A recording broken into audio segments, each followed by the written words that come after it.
A las 4:18 de la madrugada, Minneapolis no dormía, contenía la respiración.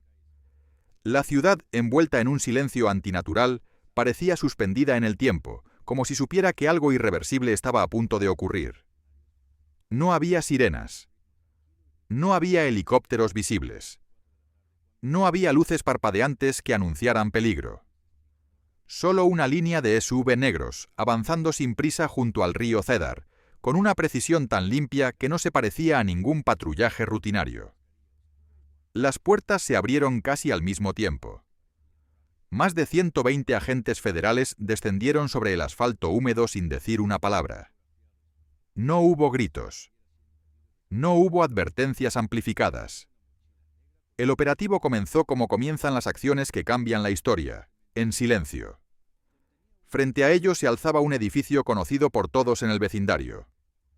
Durante años había sido un símbolo de identidad, un espacio cultural respetado dentro de una de las comunidades somalíes más grandes del país. Un lugar donde se celebraban bodas, reuniones comunitarias, eventos juveniles. Nadie lo habría señalado como el centro de mando de una red criminal que se extendía más allá de Minnesota.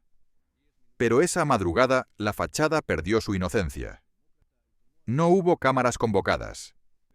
No hubo comunicados previos.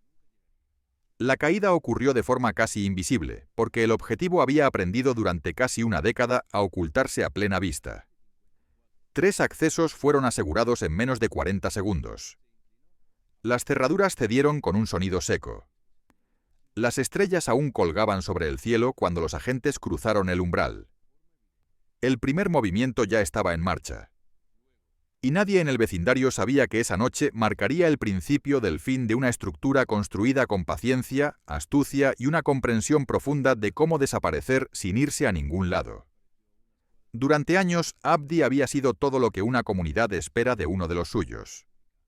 No levantaba la voz. No buscaba protagonismo. No aparecía en titulares. Donaba a eventos culturales, financiaba programas juveniles, ayudaba a recién llegados a conseguir empleo cuando otros les cerraban las puertas. Para muchos padres era una figura confiable. Para los organizadores comunitarios, un facilitador. Para los negocios locales, alguien que sabía unir a la gente. Ese rol no era un disfraz improvisado, era un escudo cuidadosamente diseñado. Nada de lo que hacía en público parecía fuera de lugar. Cada gesto construía confianza, cada donación reforzaba su imagen. Cada evento cultural era otra capa de protección.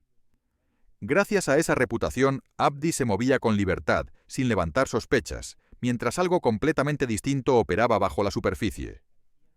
Porque debajo de esa fachada no había una pandilla tradicional. No había colores. No había grafitis. No había violencia visible. Había algo mucho más difícil de detectar. Los investigadores lo descubrirían más tarde. Una red fragmentada, diseñada para confundirse con la vida cotidiana. No funcionaba como una organización criminal clásica, sino como un ecosistema de pequeños nodos aparentemente desconectados. 27 empresas estaban vinculadas directamente a Abdi. Algunas eran tiendas de abarrotes de barrio, con pasillos estrechos y luces opacas. Otras eran oficinas de transferencia de dinero, donde recibos escritos a mano se acumulaban en las paredes. Varias operaban como organizaciones sin fines de lucro, con discursos de integración cultural. Un par funcionaban como servicios de transporte compartido que casi no registraban viajes oficiales. Cada una cumplía una función específica. Las tiendas generaban efectivo constante que podía mezclarse con ingresos ilícitos. Las oficinas de envío movían dinero en montos pequeños, evitando alertas bancarias. Las ONG servían para reclutar voluntarios que jamás sospecharon estar cerca de actividades criminales. El transporte permitía mover personas y paquetes sin levantar preguntas. Nada parecía extraordinario de forma aislada. Ese era el punto. La estructura estaba pensada para no tener un solo punto de falla. Si una pieza caía, las demás seguían funcionando. La comunicación interna seguía la misma lógica. Nadie sabía más de lo necesario. No había reuniones grandes. No había órdenes directas. No había jerarquías visibles. Usaban aplicaciones cifradas que borraban registros automáticamente. Mensajes que se autodestruían. Instrucciones escritas en papel que se quemaban tras ser leídas. Sobres pequeños dejados en locales aparentemente vacíos durante el día, pero activos por la noche. Cuando los agentes comenzaron a rastrear esos sobres, encontraron rutas que atravesaban el Medio Oeste, llegando a destinos seguros mucho antes de que la vigilancia pudiera interceptarlos. Todo se movía en fragmentos. Nada viajaba en grandes cantidades. Nada llamaba la atención. Y precisamente por eso funcionó durante casi 10 años. Los delitos ocultos bajo esa estructura eran más graves de lo que cualquiera imaginaba al inicio. El fraude era el núcleo del sistema. Robo de identidades, manipulación de beneficios sociales, esquemas financieros que afectaban a múltiples estados. El tráfico humano operaba en paralelo. Personas trasladadas a través de terminales de autobuses y aeropuertos con documentos alterados. Algunas creían que venían por trabajo. Otras por seguridad. Muchas terminaron atrapadas en deudas imposibles de saldar.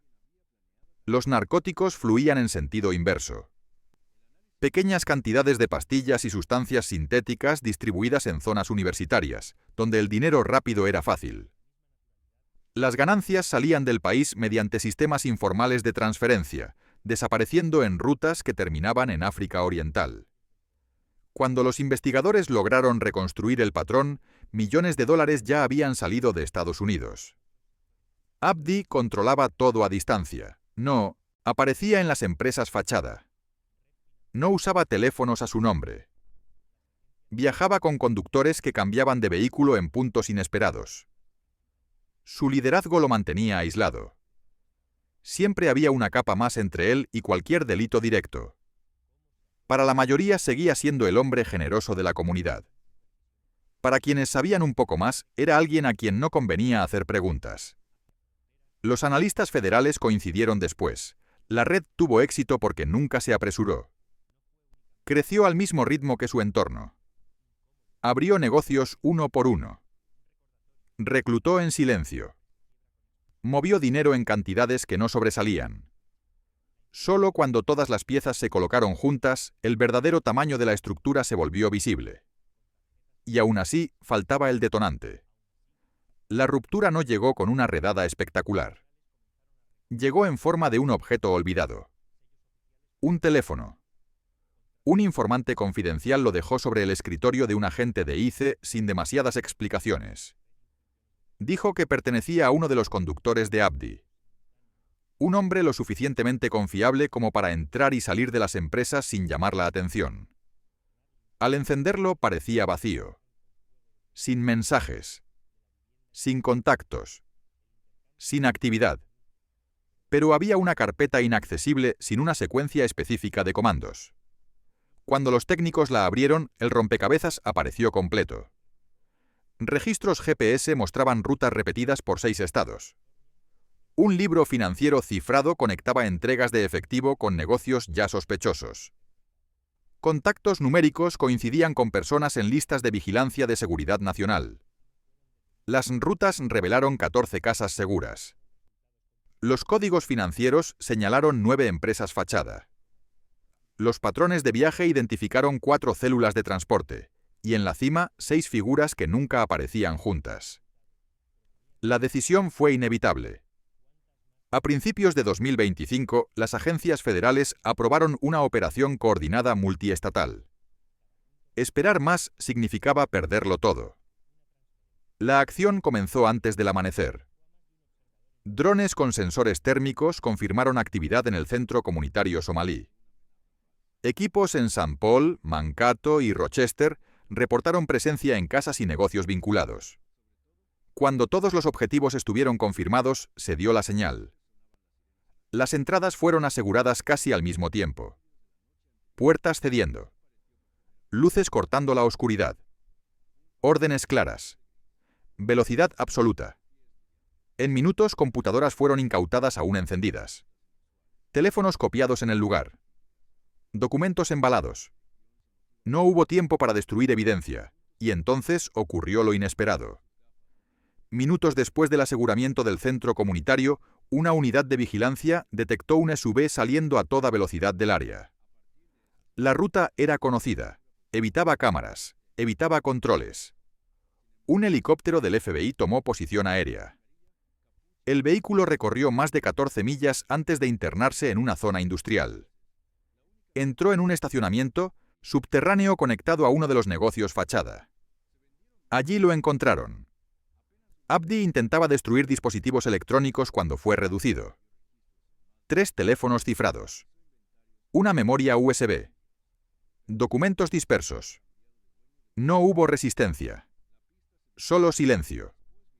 Lo que se descubrió después superó todo lo esperado. Documentos de identidad falsos. Teléfonos prepagos. Listas de viajes inexistentes. Dinero oculto en compartimentos metálicos. Planes de expansión hacia Chicago, Columbus y Milwaukee. La red no pensaba desaparecer. Pensaba crecer. El caso reveló una verdad incómoda. Algunas de las estructuras criminales más eficaces no se esconden en la violencia, sino en la normalidad. Se mezclan con la vida diaria. Usan la confianza como herramienta. Y prosperan porque nadie quiere creer que algo así pueda existir tan cerca. La caída de Abdi no fue el final. Fue una advertencia. Porque si una red así pudo operar durante años sin ser detectada, la pregunta inevitable es, ¿cuántas más siguen ahí afuera esperando no cometer el error que él cometió? La puerta del garaje se cerró detrás de ellos como si el edificio, por fin, pudiera fingir que nunca había albergado nada extraño. Pero lo que los agentes llevaban en bolsas de evidencia no era solo tecnología y papel, era la prueba física de una mentira colectiva. Y cuando una mentira se materializa, ya no basta con negar. Hay que decidir qué hacer con la verdad. Abdi, esposado, caminó sin mirar a nadie. No hubo rabia en su rostro, tampoco pánico. Lo que había era algo más inquietante, cálculo. Como si todavía estuviera midiendo, en silencio, cuánto de su mundo seguía en pie. En el aire frío de la madrugada, los agentes no celebraron. Nadie gritó, «¡Lo tenemos!». Nadie chocó puños. La experiencia les había enseñado que en este tipo de casos, el primer arresto rara vez es el final. A veces es apenas el momento en que el enemigo deja de ser invisible, para convertirse en un problema político, social y moral. Porque una red así no se sostiene solo con dinero. Se sostiene con confianza. Y la confianza, cuando se quiebra, no se rompe en una sola dirección, se astilla sobre todos. En las horas siguientes, el operativo se convirtió en una coreografía de precisión agotadora. Los equipos de análisis digital trabajaron con prisa controlada. Los interrogadores se prepararon sin triunfalismo. Los fiscales hicieron llamadas que nadie fuera de esas oficinas entendería, llamadas donde la palabra prueba pesa más que cualquier discurso. Y mientras tanto, la ciudad despertaba. Minneapolis comenzó su mañana como cualquier otra, cafeteras encendiéndose, autobuses arrancando, niños arrastrando mochilas. Solo que, en un barrio específico, la normalidad tenía grietas. Algunos vieron los vehículos federales antes de que se fueran. Otros se enteraron por mensajes reenviados, por susurros, por frases incompletas. Dicen que entraron al centro. Dicen que se llevaron a Abdi. Al principio, muchos se resistieron a creerlo. No por ingenuidad, por necesidad. Creerlo significaba admitir que el hombre que ayudó a tu sobrino a conseguir trabajo, que financió el torneo juvenil, que pagó la renta de una viuda una vez, podía haber usado esos gestos para construir algo monstruoso. Y esa idea es difícil de sostener sin sentir que algo dentro de uno se ensucia. En una sala gris, iluminada con una luz sin compasión, Abdi se sentó frente a 2 agentes. Sobre la mesa había una botella de agua sin abrir. Un cuaderno. Un folder con su nombre impreso. El aire olía a metal, a café viejo, a horas acumuladas. «Usted sabe por qué está aquí», dijo uno de los agentes. Abdi lo miró con la calma de quien lleva años practicando no reaccionar. «Estoy aquí porque ustedes creen cosas», respondió sin elevar la voz. No era arrogancia, era estrategia. El tono de alguien que ha sobrevivido a base de no regalar emociones. Los agentes no buscaban una confesión inmediata. Sabían que la mayoría de los líderes no caen por una frase. Caen por desgaste, por contradicciones, por errores mínimos, por piezas que se vuelven imposibles de sostener. Nosotros no creemos, dijo el otro, deslizando una carpeta hacia él. Nosotros medimos. Abdi no abrió la carpeta, ni siquiera la tocó. Sus ojos se quedaron fijos en la esquina, como si mirar la evidencia le diera demasiado poder. Miden lo que quieren ver, dijo. Y ahí estaba el núcleo del problema. Porque, de cara al mundo, lo que vendría no sería solo un caso penal. Sería una batalla por el relato. Una lucha para definir qué significaba todo aquello. ¿Era la historia de un criminal que se escondió tras una comunidad?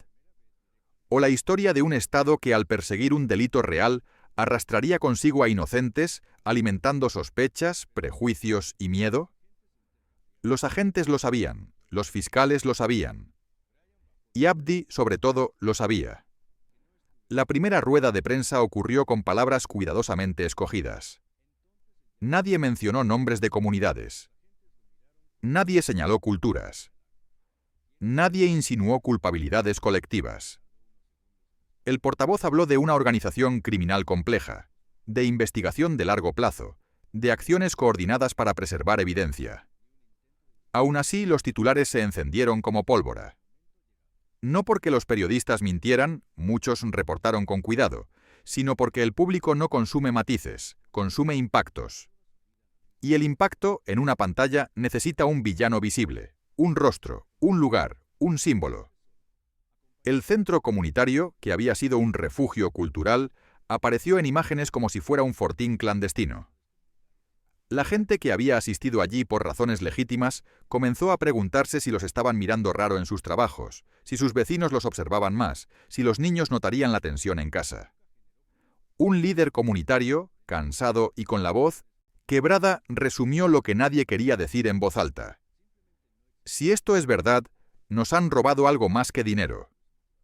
Lo que les habían robado era la tranquilidad de sentir que lo suyo era solo lo suyo.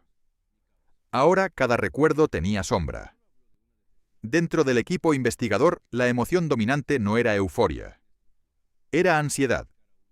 Porque los arrestos eran impresionantes, sí. Pero el verdadero desafío apenas comenzaba. Convertir un monstruo en un caso. Un monstruo es grande, difuso y aterrador. Un caso necesita estructura, fechas, pruebas admisibles, cadenas de custodia, testigos que no se desmoronen. Y una red descentralizada es una pesadilla para los tribunales. Todo es fragmento, todo es insinuación, todo depende de unir puntos sin que parezca que uno inventó una línea entre ellos. En los días siguientes, las salas de análisis digital se volvieron un mundo aparte. Pantallas con mapas, listas de números, calendarios, transcripciones. Cada dispositivo extraído de los lugares allanados era una caja de posibilidades, evidencia o ruido. Los analistas encontraron mensajes cifrados, encontraron fotos de documentos, encontraron listas que no decían nada si se leían sin contexto. Y como si el caso tuviera conciencia propia, también encontraron algo más: vacíos deliberados. Teléfonos formateados, computadoras limpias, carpetas que parecían haber sido borradas con cuidado. La red había vivido esperando ese día. Y aún así cometió un error. Pero el error no garantizaba una victoria completa. El conductor cuyo teléfono había detonado todo, el hombre que sin quererlo o sin saberlo dejó caer el dominó, estaba desaparecido. Al principio se pensó que habría sido arrestado en alguna de las redadas. No estaba. Tampoco apareció en hospitales, tampoco en morgues. Era como si hubiera sido tragado por el mismo sistema que ayudó a mover. Y esa ausencia inquietó más que cualquier hallazgo. Porque si él se había ido, significaba una sola cosa. Alguien, en algún nivel, había recibido un aviso. Y si hubo aviso, entonces no todos los hilos estaban en las manos de los investigadores. Había un tramo de red todavía vivo. Un tramo que, con Abdi detenido, podía hacer dos cosas: huir o vengarse. En las semanas siguientes comenzó la parte más delicada: convertir el caso en algo que pudiera sostenerse bajo el peso de abogados defensores. La defensa de Abdi jugó su mejor carta: la imagen pública. Presentaron declaraciones de miembros de la comunidad. Mencionaron donaciones. Hablaron de discriminación, de persecución, de interpretaciones equivocadas de transacciones financieras que podían tener explicación cultural o familiar. No era una defensa absurda. Era una defensa inteligente. Porque en una sala no se juzga solo evidencia, se juzga también la historia que esa evidencia logra contar. Y la historia de un benefactor comunitario es poderosa. Los fiscales, por su parte, prepararon una narrativa distinta, la del hombre que usó la bondad como máscara, que construyó un escudo con actos que en sí mismos podían ser reales. Porque el punto más escalofriante de una fachada eficaz es ese: suele tener una parte verdadera. Abdi no tenía que haber fingido cada gesto. Podía haber ayudado de verdad a algunos. Y aún así, haber usado el conjunto como plataforma. Eso era lo que el jurado tendría que comprender sin caer en simplismos: que una persona puede sostener dos realidades al mismo tiempo, que el bien hecho en público no limpia automáticamente el mal hecho en secreto. Ese tipo de comprensión es incómoda, pero es la diferencia entre una sociedad adulta y una que necesita cuentos simples. En paralelo, los investigadores empezaron a hablar con personas que habían sido engranajes sin saberlo. Una mujer que trabajó como voluntaria en una ONG vinculada a Abdi contó que nunca vio nada extraño. Solo reuniones, talleres, eventos. Cuando le mostraron documentos financieros, se llevó las manos a la cara y repitió: «Yo firmé cosas. Yo firmé cosas». No sabía qué había firmado. No había leído con cuidado. Le dijeron que era para el programa, para el evento, para la ayuda. Su voz se convirtió en un hilo. Yo solo quería ayudar. Un joven que había conducido para el servicio de transporte compartido confesó que le pagaban mejor que en cualquier otro lado y que a veces le pedían hacer rutas sin registrar.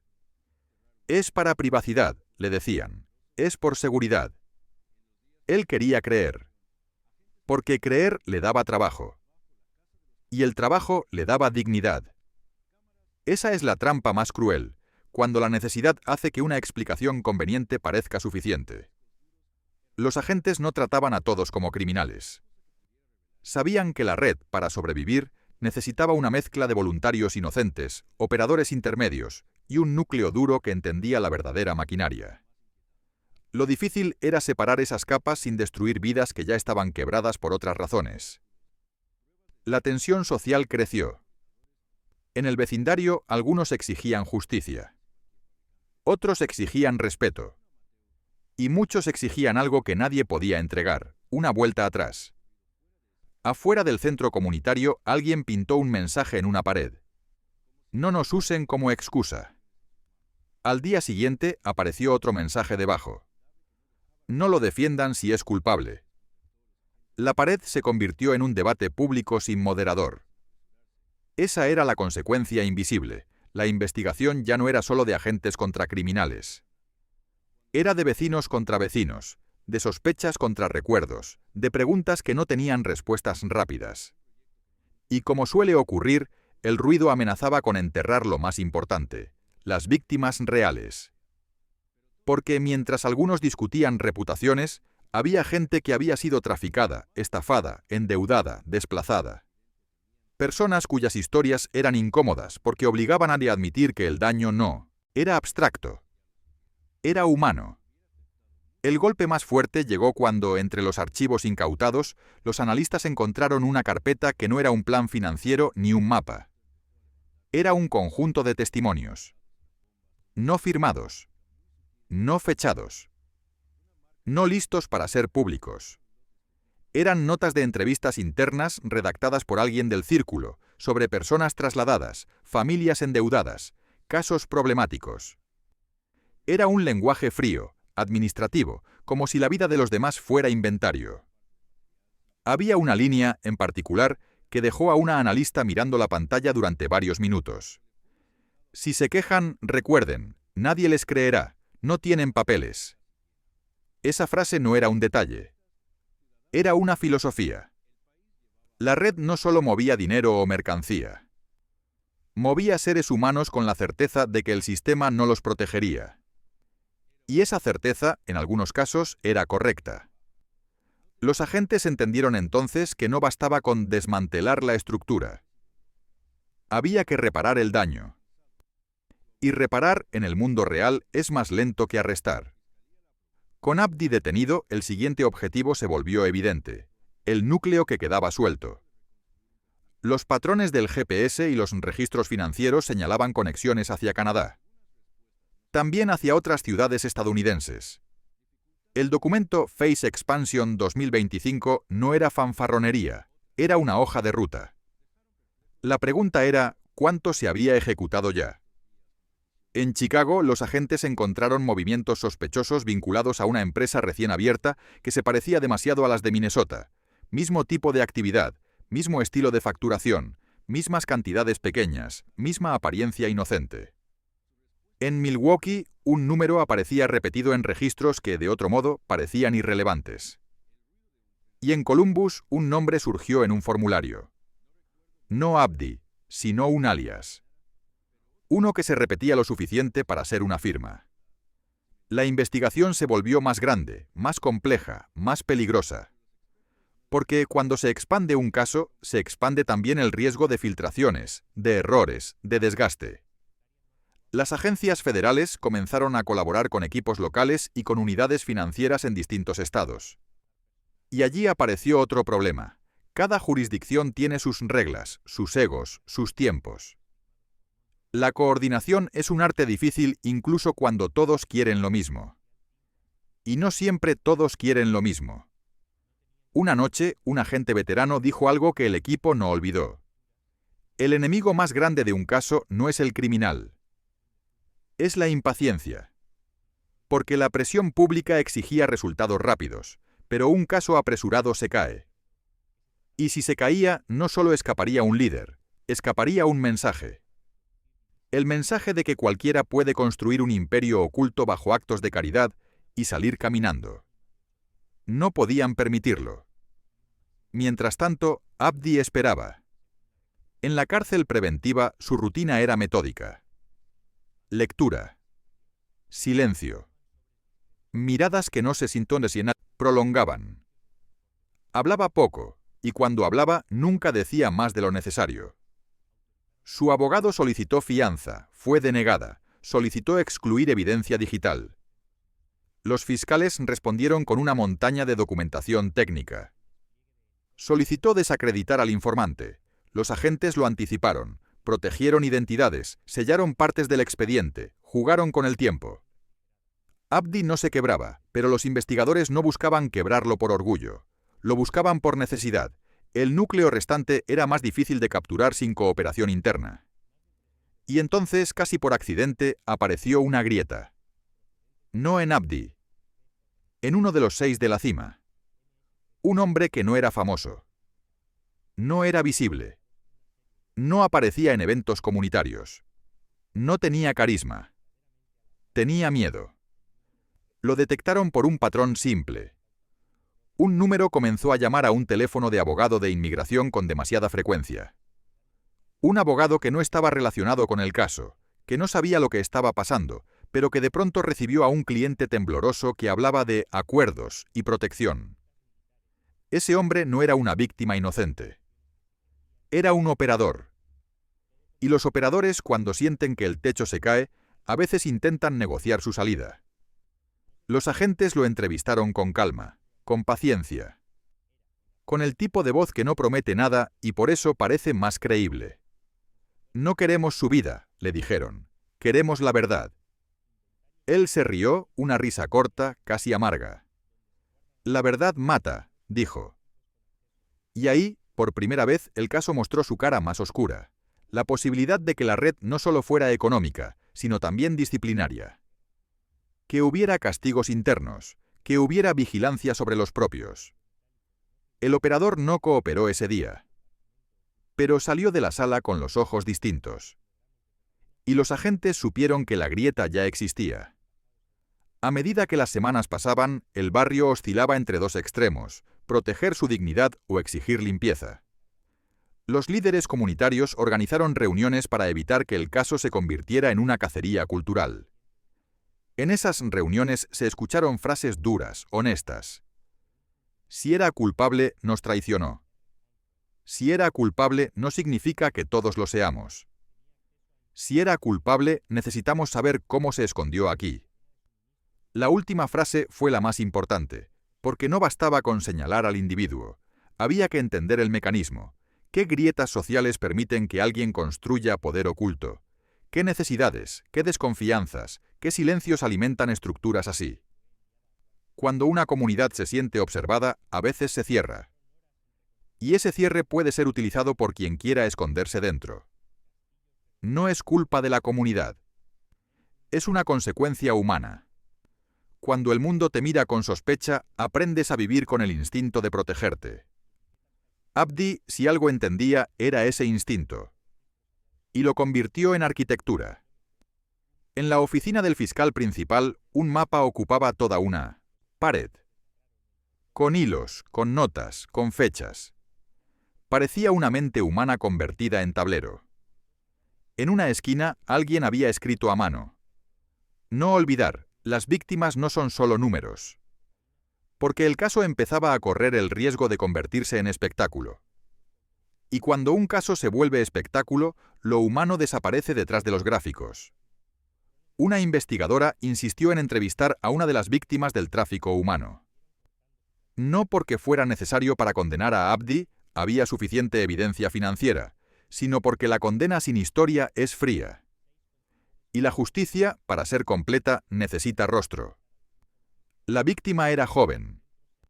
Tenía los hombros encogidos como si todavía esperara un golpe.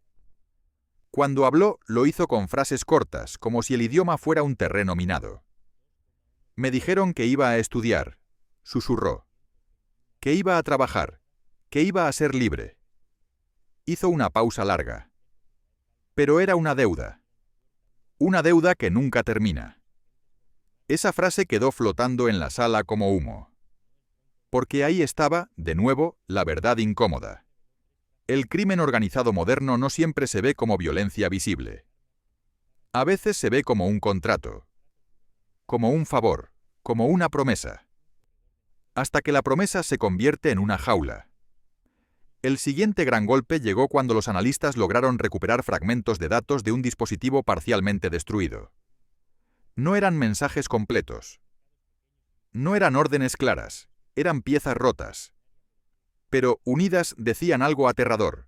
El núcleo restante había estado discutiendo limpieza y movimiento días antes de la operación. Habían olfateado el peligro, y alguien, en algún lugar, había intentado adelantarse. La pregunta ya no era solo ¿quién más está implicado? Era ¿quién tuvo el coraje o la imprudencia de avisar?